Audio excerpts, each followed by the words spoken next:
The ocean, covering over approximately 71% of the Earth's surface, is home up to 2.2 million different marine species. The ocean's vast range covers a variety of unique habitats that serve as homes to these ocean creatures. However, a threat poses: plastic, a point source pollution devastating its ecosystems.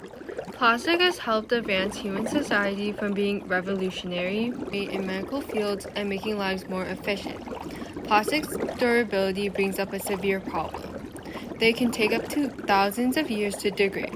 Plastic is so destructive to nature, it can disrupt natural cycles because of its abundance and destroy habitats that organisms depend on. This especially applies to the ocean, because once plastic enters, it travels endlessly and accumulates. There is an estimated 75 to 199 million tons of plastic currently in our ocean, with a whopping 33 billion pounds of plastic entering the ocean each year. At our current rate, plastic production will overtake proper landfill management. But how does plastic end up in our oceans? There are three main ways that plastic ends up in our oceans. The first way is when trash is being transported to the landfill. Plastic's lightweight nature makes it able to fly away into the ocean. The second way is by littering. Plastic trash is thrown onto the street, and rainwater and wind carry it to drains that lead to the ocean. The third way that plastic ends up in the ocean is through microfibers. Microfibers are released into waterways through towels, clothes, wet wipes, and other products via wastewater. The microfibers are too small to be filtered out by wastewater treatment plants and end up being consumed by small marine animals. Through these three ways, plastic finds its way into our oceans, polluting them and causing harm to its species and habitats. The top three plastics found in the ocean are plastic bags, plastic bottles, and food containers. Let's dive into some interviews with some local marine life suffering from the troubles of plastic pollution, as well as different perspectives humans have on it.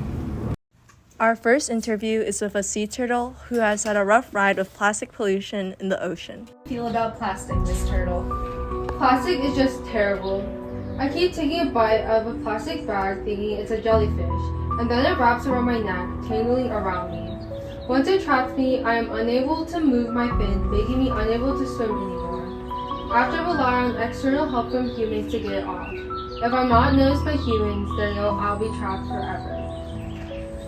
How has eating plastic affected you? When I eat plastic, it hinders my ability to swim and dive, as the plastic causes me to become buoyant. The plastic also hinders my ability to eat, as the plastic creates a blockage in my organs. It causes me to feel full when I'm actually starving. This causes me to have a lack of nutrients and makes me weak, allowing for increased predation.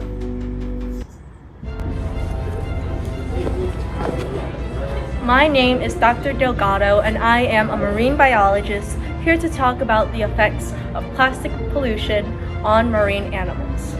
Sea turtles, such as this one, become victims to plastic pollution because they often mistake plastic for food. For example, sea turtles, their diet can consist of jellyfish. However, this can be mistaken with plastic bags. As a result, the turtle ingests the plastic until it makes them feel full, but really this leads to starvation. The plastic then begins to accumulate in the turtle's guts, and this is proven by the recent study by the University of Exeter. Lead researcher Dr. Emily Duncan has stated, in total, more than 800 synthetic particles were found in the 102 turtles studied. Turtles also find themselves entangled in six-pack rings found from soda packs, which can lead to suffocation. Our next interview is with a seal who suffers from abandoned fishing gear and microplastics that are in its habitat. Miss Seal, please share your experiences with plastic pollution. My tummy hurts. I have digestive problems from the microplastics found in the fish. It causes my stomach to be inflamed and weakens my immune system, making me susceptible to disease and viruses. Oh no, that's terrible. How has plastic affected your habitat? Plastic has affected the shorelines as plastic waste accumulates on the shoreline and beaches. It has littered our breeding grounds and resting sites. This poor seal often consumes microplastics, which contain toxic chemicals.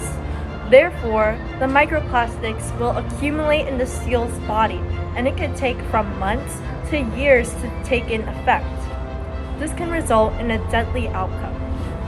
In addition, abandoned fishing gear, also known as ghost gear, poses another problem. Items such as nets can entangle the seals and other large marine animals.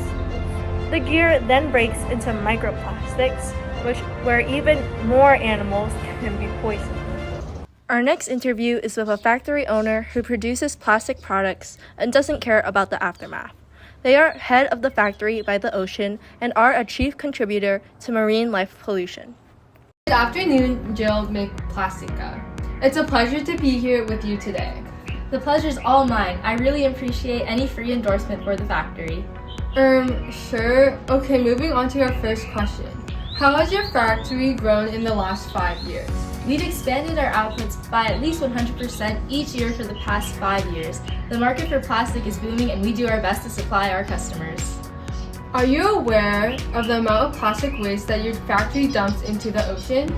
You gotta do what you gotta do sometimes. Many people's jobs rely on the plastic that we produce. And I don't think it's getting that bad.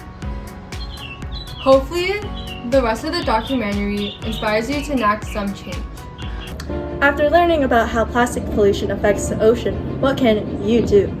The most effective solution would be reducing overall plastic consumption, especially single-use plastics.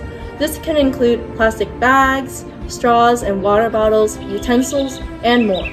These items are constantly discarded, so a seemingly small amount of plastic can build up significantly fast. Reusable versions of these items can prevent some of them from being found in the waters. For example, you can reuse the plastic bags that you already own, invest in reusable bags, and water bottles, etc.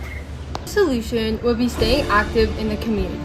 For example, joining local beach cleanups not only makes the beach a more attractive place to be in, but also lessens the damage caused by plastic pollution for marine animals. People are beginning to take action because this problem has become so prominent, from active protests to supporting strict legislation and to local cleanups. We depend on our ocean, so why don't we take the time to ensure that it can thrive? The plastic that you see here is a reflection of what we, as a society, have become.